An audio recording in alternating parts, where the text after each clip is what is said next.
ನಾವು ಚಿಂತನವನ್ನು ಮಾಡ್ತಾ ಮಾಡ್ತಾ ಮನಸ್ಸು ಮಾಡಿದರೆ ಗುಣವನ್ನು ಸಂಪಾದನೆ ಮಾಡಬಹುದು ಅಂತ ತಿಳಿತಾ ಬಂದೀವಿ. ಬಾಲಕರಿಂದ ಏನು ಕಲಿತಿದ್ದೇನೆ ಅಂತ. ಆದರೆ ಓಡಾಡ್ತಕ್ಕಂತಹ ಮಕ್ಕಳಿರ್ತವೆ, ಆ ಮಕ್ಕಳಿಂದಲೂ ಗುಣ ಪಡಿಬಹುದು ಅಂತ, ಮಕ್ಕಳಿಂದಲೂ ಕಲಿಬಹುದು ಅಂತನೂ ವಿಚಾರವನ್ನು ಭಾಗವತ್ ಹೇಳ್ತದೆ. ಏನು ಮಕ್ಕಳಿಂದ ಕಲಿಬಹುದು ಅಂದರೆ ಅವರು ಕುಮಾರ. ಮಾರ ಅಂದರೆ ಕಾಮ, ಕು ಅಂದರೆ ಕುತ್ಸಿತ, ಮಾರ ಅಂದರೆ ಕಾಮನವನ್ನು ಅಪೇಕ್ಷೆಗಳನ್ನು ಕುತ್ಸಿತ ಮಾಡಿರ್ತವೆ. ಮಕ್ಕಳಿಗೆ ಅಪೇಕ್ಷೆ ಏನೂ ಇರಂಗಿಲ್ಲ. ಅವರಿಗೆ ನೋಡ್ರಿ ನೀವು ರುಚಿ ರುಚಿ ಪದಾರ್ಥ ಮಾಡಿರಿ ಬಿಡ್ರಿ. ಅವಲಕ್ಕಿ ಹೆಂಗೆ ತಿಂತಾವ ಮಕ್ಕಳು ಅಂತಂದ್ರೆ, ಅವಲಕ್ಕಿ ಎಣ್ಣೆ ಉಪ್ಪು ಖಾರ ಹಚ್ಚಿ ಕೊಡ್ಸಾಕ ಬಾಯಾಗ ಮುಕ್ಕೊಂಡು ಹಾಕ್ಕೊಂಡು ಆಟ ಆಡ್ಲಿಕ್ಕೆ ಹೋಗ್ಬಿಡ್ತಾವೆ. ಅದೇ ರಿಟೈರ್ಡ್ ಆದ ಮುದುಕಿಗೆ ಹೇಳ್ರಿ ನೀವು, ಬರೀ ಇಷ್ಟೇ ಅವಲಕ್ಕಿ ಕೊಟ್ಟರು ಸುಮ್ಮನೆ ಕೊಡಂಗಿಲ್ಲ ಅವನು. ನಾನೇ ಹೋಗಿ ತೊಗೊಂಬರ್ತೀನಿ ಮಾರ್ಕೆಟ್ಗೆ ಹೋಗಿ ಎಲ್ಲ ತಂದು ಶಿಸ್ತಾಗಿ ಸಾಲಂಕೃತ ಅವಲಕ್ಕಿ ಅಂತಂತಾರೆ. ಅದಕ್ಕೆ ಎಲ್ಲ ಅಲಂಕಾರ ಮಾಡಿದ ಅವಲಕ್ಕಿನೇ ತಿಂತಾರೆ ಹೊರತು ಹಂಗೆ ಹಿಂಗೆ ಕೊಟ್ಟರು ತಿನ್ನುವುದಲ್ಲ. ಅಂದರೆ ತಾತ್ಪರ್ಯ ಕುಮಾರ. ಮಾರ ಅಂದರೆ ಅಪೇಕ್ಷೆಗಳು. ಎಲ್ಲ ಅಪೇಕ್ಷೆಗಳನ್ನು ತಿರಸ್ಕಾರ ಮಾಡಿ ಆನಂದವಾಗಿ ಇರತಕ್ಕಂತಹ ಒಂದು ಅವಸ್ಥಾನೇ ಮಕ್ಕಳ ಅವಸ್ಥಾ ಅಂತ. ಅದಕ್ಕೆ ಮಕ್ಕಳಿಂದ ಏನು ಕಲ್ತೀವಿ ಅಂತಂದರೆ ಅಪೇಕ್ಷೆಗಳನ್ನು ತಿರಸ್ಕಾರ ಮಾಡೋದು ಕಲ್ತೀವಿ. ಅಪೇಕ್ಷೆಗಳನ್ನು ಮಾಡ್ತಾ ಇದ್ದದ್ದಕ್ಕೆ ಎಲ್ಲ ರಾಗ, ದ್ವೇಷ, ಅಸೂಯ, ಮಾತ್ಸರ್ಯ, ಸಮಗ್ರ ದೋಷಗಳ ರಾಶಿ ಬಂದದ್ದೇ ಅಪೇಕ್ಷಾದಿಂದ. ಆ ಅಪೇಕ್ಷವನ್ನೇ ಮಕ್ಕಳು ತಿರಸ್ಕಾರ ಮಾಡಿಬಿಟ್ಟಿರ್ತವೆ. ಆಟ ಆಡೋ ಮುಂದಾಗ ಊಟಕ್ಕೆ ಬಾ ಅಂತಂದ್ರೆ ನಾವು ಈಗ ಆಟ ಆಡ್ಬೇಕು, ನಾವು ಊಟಕ್ಕೆ ಬರಂಗಿಲ್ಲ ಅಂತಂತಾರಂತ. ಕೃಷ್ಣಗೆ ಯಶೋಧಾದೇವಿ ಕರೆದ್ಲಂತೆ, ಕೃಷ್ಣ ಊಟಕ್ಕೆ ಬಾರೋ ಮುರಾರಿ ಬಾಲಕ ಶೌರಿ ಸಾರ ವಿಚಾರಿ ಸಂತೋಷಕಾರಿ ಬಾರೋ ಮುರಾರಿ ಆಟ ಸಾಕೇಳೋ ಊಟಕ್ಕೆ ಬಾರೋ. ಆಟ ಸಾಕಪ್ಪ ಊಟಕ್ಕೆ ಬಾ ಅಂತ ಕರೆದ್ಲು. ಕೃಷ್ಣ ಏನಂದ, ನನಗೆ ಆಟ ಬೇಕು ಊಟ ಬೇಡ ಅಂತಂದ. ನೋಡ್ರಿ, ಆಟ ಆಡೋ ಮುಂದಾಗ ಊಟದ ಬಗ್ಗೆ ಎದೇ ರಿಟೈರ್ಡ್ ಆದಮೇಲೆ ಊಟಕ್ಕೆ ನೋಡ್ರಿ ಇನ್ನೂ ಅಡುಗೆ ಆಗಿರಂಗಿಲ್ಲ, ಅಡುಗೆ ಮನೆ ಬಂದು ಕೂತಿರ್ತಾರೆ. ಯಾಕಂದ್ರೆ ಊಟನೇ ಬೇಕು ಅಂತ ಅಪೇಕ್ಷೆ ಇರ್ತದೆ.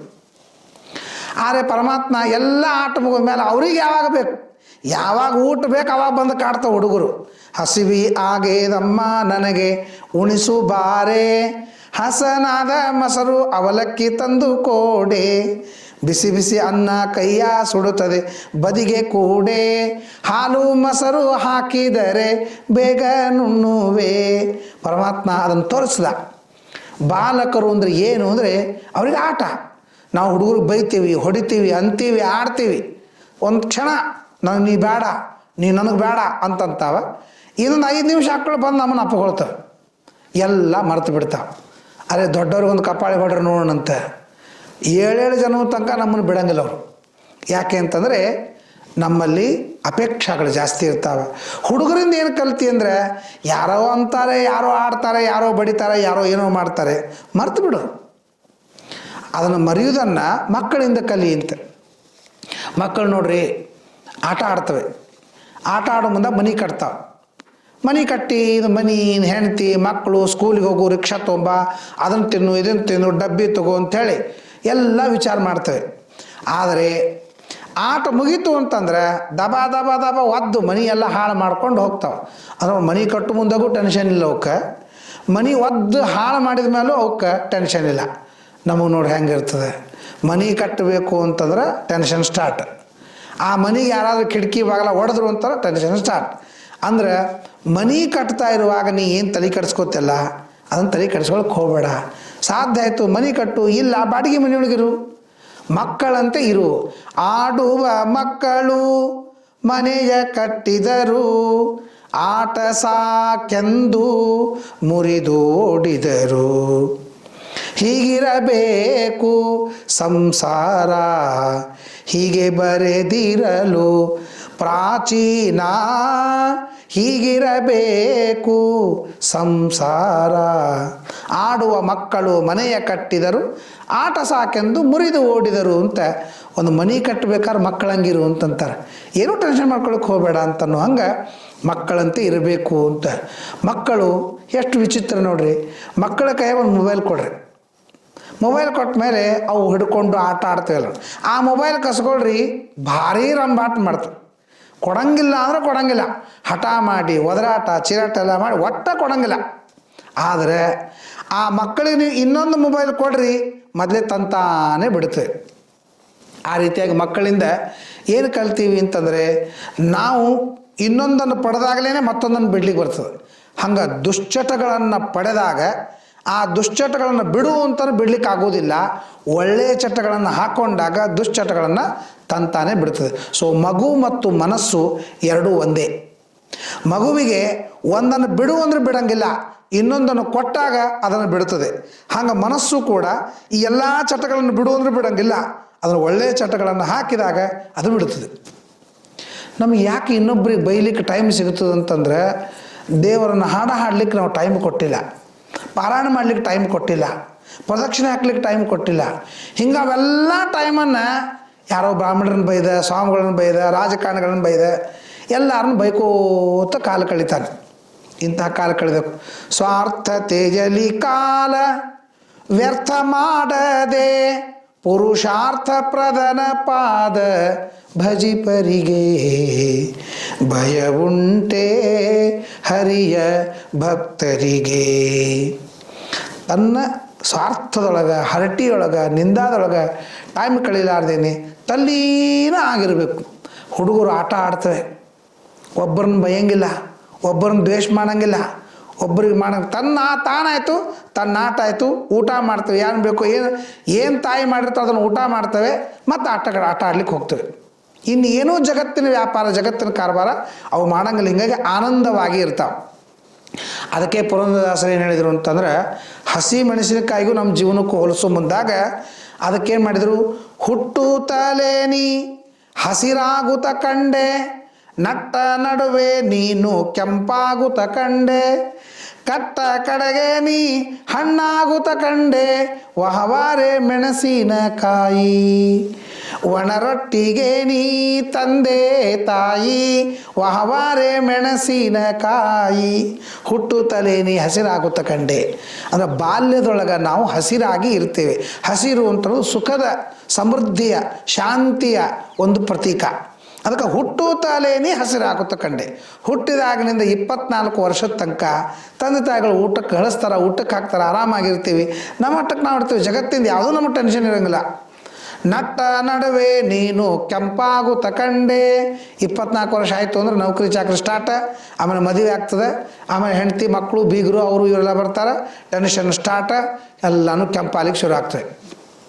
ಮೊದಲಿಗೆ ಎಲ್ಲ ಕೆಂಪಾಗೋಕ್ಕಿಂತ ಮೊದಲೇ ಕಣ್ಣು ಕೆಂಪು ಸ್ಟಾರ್ಟ್ ಆಗ್ತದೆ. ಆದ್ದರಿಂದ ಏನಾಯಿತು, ಇದು ಬಾಲ್ಯ ಅಂತನ್ನೋದು ಸುಖ, ಶಾಂತಿ, ಸಮೃದ್ಧಿಯ ಲಕ್ಷಣ. ಹೆಂಗೆ ಬಾಲಕರು ಎಲ್ಲವನ್ನು ಮರಿತವೆ, ಯಾವುದನ್ನು ಅಪೇಕ್ಷೆ ಮಾಡೋದಿಲ್ಲ, ಇದ್ದದ್ರೊಳಗೆ ತಿಂದು ಇದ್ದು ಆರಾಮಾಗಿ ಆಟ ಆಡ್ಕೋತಿರ್ತಾವಲ್ಲ, ಹಂಗೆ ನೀನು ಬಾಲಕರಂತೆ ಇರುವುದನ್ನು ಕಲಿ, ಜಗತ್ತಿನ ಯಾವ ಜಂಜಾಟವನ್ನು ಹಚ್ಕೊಳ್ಳಿಕ್ಕೆ ಹೋಗಬೇಡ ಅಂತನ್ನೋದನ್ನು ಬಾಲಕರಿಂದ ಕಲಿಯಬೇಕಾದಂತಹ ಒಂದು ಅಂಶ. ಇವೆಲ್ಲ ಹೇಳಲಿಕ್ಕೆ ಅಷ್ಟು ಸರಳವ, ಮಾಡಲಿಕ್ಕೆ ಭಾಳ ಕಷ್ಟ, ಒಪ್ತೀನಿ. ಆದರೆ ಈ ಗುಣವನ್ನು ಕಲೀಲಿಕ್ಕೆ ಪ್ರಾರಂಭ ಮಾಡಿದರೆ ಅಭ್ಯಾಸ ಏನು ಕೌಂತೆಯ ವೈರಾಗ್ಯೇಣ ಚ ಗೃಹ್ಯತೆ ಅಂತಂತಾನೆ. ತ್ಯಾಗ ಮಾಡಿ ಅಭ್ಯಾಸ ಮಾಡಿದರೆ ಯಾವುದೂ ಅಸಾಧ್ಯ, ನಥಿಂಗ್ ಈಸ್ ಇಂಪಾಸಿಬಲ್. ತ್ಯಾಗ ಮತ್ತು ಅಭ್ಯಾಸ, ಪ್ರಾಕ್ಟೀಸು, ಇವು ಎರಡು ಇದ್ದಾಗ ಎಲ್ಲನೂ ಕಷ್ಟ ಆಗ್ತದೆ. ನೋಡ್ರಿ, ಶುಗರ್ ಬರೋಕ್ಕಿಂತ ಮೊದಲೇಕ್ಕೆ ಎಷ್ಟು ಸಕ್ರೆ ಪಕ್ರಿ ತಿಂತಿರ್ತಾರೆ. ಶುಗರ್ ಬಂದಮೇಲೆ ಸಕ್ರೆ ಮುಟ್ಟಂಗಿಲ್ಲ. ಯಾಕೆ ಮುಟ್ಟಂಗಿಲ್ಲ ಅಂತಂದರೆ ಅಭ್ಯಾಸ. ಚಹಾ ಕಾಫಿ ಕುಡಿಯೋರು ಶುಗರ್ಲೆಸ್ ಕುಡಿತಾರೆ. ನಾನೊಬ್ರಿಗೆ ಕೇಳಿದೆ, ಅಲ್ರಿ ಶುಗರ್ ಹಾಕಲಾರ್ದೇನೆ ಚಹಾ ಹೆಂಗೆ ಕುಡಿತೀರಿ ಅಂತ. ಅವ್ರೇನು ಹೇಳಿದ್ರು, ಚಹಾ ಬಂದದ್ದೇ ಶುಗರ್ಲೆಸ್ ಅಂತ ಹೇಳ್ಬಿಟ್ರು. ಫಾರಿನ್ದೊಳಗೆ ಎಂದೆಂದೆಂದಿಗೂ ಕೂಡ ಶುಗರ್ ಹಾಕಿ ಚಹಾ ಕುಡಿಯಂಗಿಲ್ಲ. ಶುಗರ್ ಹಾಕಿ ಚಹಾ ಕುಡಿಯೋದೇನೆ ನಮ್ಮ ಇಂಡಿಯಾದೊಳಗೆ ಸ್ಟಾರ್ಟ್ ಆಯಿತು ಅಂತಂದರು. ಅಡ್ಡಿ ಇಲ್ರಪ್ಪ, ನೀವು ಶಾಸ್ತ್ರ ಓದೋಕ್ಕಿಂತ ಹೆಚ್ಚು ಇದರೊಳಗೆ ಡೀಪಾಗಿ ಸ್ಟಡಿ ಮಾಡಿರಿ ಅಂತ ನಾನು ಹೇಳಿದೆ. ಅಂದರೆ ತಾತ್ಪರ್ಯ, ಶುಗರ್ ಯಾವುದನ್ನು ಬಹಳ ಇರ್ತಾವನು ತ್ಯಾಗ ಮಾಡ್ತಾನೆ. ಅವನು ಯಾಕೆ ತ್ಯಾಗ ಮಾಡ್ತಾನಂತ ವಿಚಾರ ಬೇರೆ. ಡಾಕ್ಟರ್ ಬೈತಾರಂತ ತ್ಯಾಗ ಮಾಡ್ತಾನೋ ಏನು ಮಾಡ್ತಾನೆ, ಅಂತೂ ಬಹಳ ಸೇರೋದನ್ನು ಬಿಡ್ತಾನೆ. ಅದಕ್ಕೆ ನಮ್ಮ ಶಾಸ್ತ್ರ ಏನು ಹೇಳ್ತದೆ, ದೋಷವನ್ನು ತಿಳಿ ಅದನ್ನು ತ್ಯಾಗ ಮಾಡು, ದೋಷವನ್ನು ತಿಳಿ ಅದನ್ನು ತ್ಯಾಗ ಮಾಡು. ಎಲ್ಲಿ ದೋಷ ಅದ ಅಂತ ಗೊತ್ತಾಗ್ತದೆ, ಮನುಷ್ಯ ಅದನ್ನು ಬಿಡ್ಲಿಕ್ಕೆ ಹೋಗ್ತಾರೆ. ನೋಡಿರಿ, ಶುಗರ್ ಸಕ್ಕರೆ ತಿಂದರೆ ನನ್ನ ಶುಗರ್ ಜಾಸ್ತಿಯಾಗಿ ಕಣ್ಣು, ಹಾರ್ಟು, ಕಿಡ್ನಿನೋ ಏನೋ ಆಗ್ತದೆ ಅಂತನೋ ದೋಷ ಕಂಡು ಕೂಡಲೇ ಸಕ್ಕರೆ ನಾವು ಮುಟ್ಲಿಕ್ಕೆ ಹೋಗೋದಿಲ್ಲ. ಅದಕ್ಕೆ ನಮ್ಮ ಶಾಸ್ತ್ರ ಏನು ಹೇಳ್ತದೆ, ವಿಷಯಗಳಲ್ಲಿ ಗುಣ ಕಂಡು ವಿಷಯದಲ್ಲಿ ಆಸಕ್ತಿ ಬರ್ತದೆ. ವಿಷಯದಲ್ಲಿ ದೋಷ ಕಂಡು ಅದರಲ್ಲಿ ದ್ವೇಷ ಹುಟ್ಟುತ್ತದೆ, ವೈರಾಗ್ಯ ಬರ್ತದೆ. ಅದಕ್ಕಾಗಿ ಮಕ್ಕಳಿಂದ ಕಲಿತದ್ದೇನು ಅಂತಂದರೆ, ಮಕ್ಕಳಿಂದ ನಾವು ಏನು ಅಂತಂದರೆ ಏನೂ ಚಿಂತೆ ಇಲ್ಲ, ಮಕ್ಕಳು ನಿಶ್ಚಿಂತಾಗಿರುತ್ತವೆ. ಹಾಗೆ ನಿಶ್ಚಿಂತಾಗಿರೋದನ್ನು ಮಕ್ಕಳಿಂದ ಕಲಿಯಬೇಕಾದದ್ದು ಅಂತ ಹೇಳ್ತಾರೆ. ಅದಕ್ಕಾಗಿ ನಮ್ಮ ಮನೆ ತುಂಬ ಮಕ್ಕಳು ಓಡಾಡ್ತಾ ಇರುವಾಗ ಆ ಮಕ್ಕಳಿಂದ ಕಲಿಯಬೇಕಾದ ಗುಣವನ್ನು ಪಡೀಲಿಕ್ಕೆ ಸಾಧ್ಯವಿದೆ.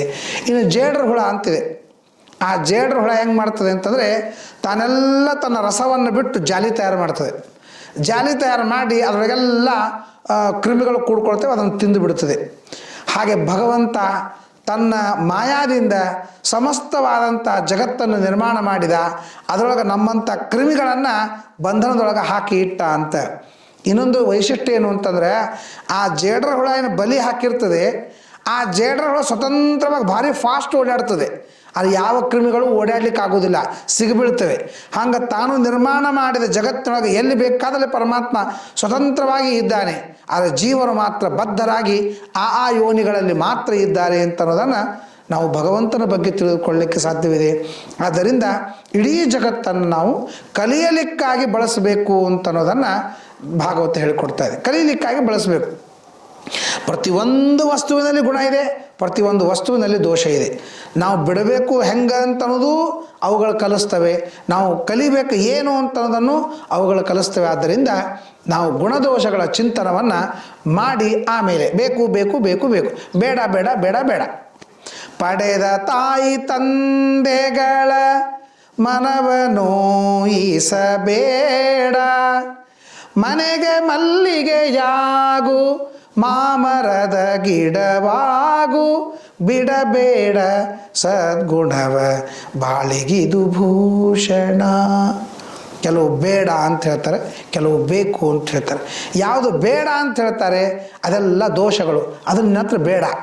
ಯಾವುದು ಬೇಕು ಅಂತ ಹೇಳ್ತಾರೆ ಅವೆಲ್ಲ ಗುಣಗಳು, ಆ ಎಲ್ಲ ಗುಣಗಳು ನಮಗೆ ಬೇಕು ಅಂತ. ಆದ್ದರಿಂದ ಈ ಒಂದು ಗುಣದೋಷಗಳ ಚಿಂತನವನ್ನು ನಾವು ಜಗತ್ತಿನೊಳಗೆಲ್ಲ ಮಾಡ್ತಾ ಮಾಡ್ತಾ ಬಂದು ಆ ದೋಷಗಳನ್ನು ಪರಿತ್ಯಾಗ ಮಾಡಿ ಗುಣವನ್ನು ಸಂಪಾದನೆ ಮಾಡಿ ಆ ಗುಣದಿಂದಲೇ ನಾವು ದೊಡ್ಡವರಾಗಬೇಕು ಅಂತ. ಪ್ರೋಚ್ಚನ ಆಗುವುದೇ ಫಲವಿದು ಬಾಳದುದಕ್ಕೆ. ಎಷ್ಟು ಗುಣವನ್ನು ಸಂಪಾದನೆ ಮಾಡ್ತೀವಿ ಅಷ್ಟು ದೊಡ್ಡವರಾಗ್ತೀವಿ, ಎಷ್ಟು ದೋಷಗಳನ್ನು ಬಿಡ್ತೀವಿ ಅಷ್ಟು ದೊಡ್ಡವರಾಗ್ತೀವಿ ಅಂತನ್ನುವ ಅಂಶವನ್ನು ನಾವು ಭಾಗವತದ ಈ ಅಂಶದಿಂದ ತಿಳ್ಕೊಳ್ತೇವೆ. ಎಲ್ಲದಕ್ಕೂ ಮನಸ್ಸು ಕಾರಣ, ಮನಸ್ಸಿಲ್ಲದೆ ಇದ್ದರೆ ಸಾಧ್ಯವಿಲ್ಲ ಅಂತನ್ನೋ ವಿಚಾರವನ್ನು ನಾವು ತಿಳಿದುಕೊಳ್ಳಬೇಕಾದದ್ದು ಅಂತ ಹೇಳ್ತಾ ನಮಸ್ಕಾರ.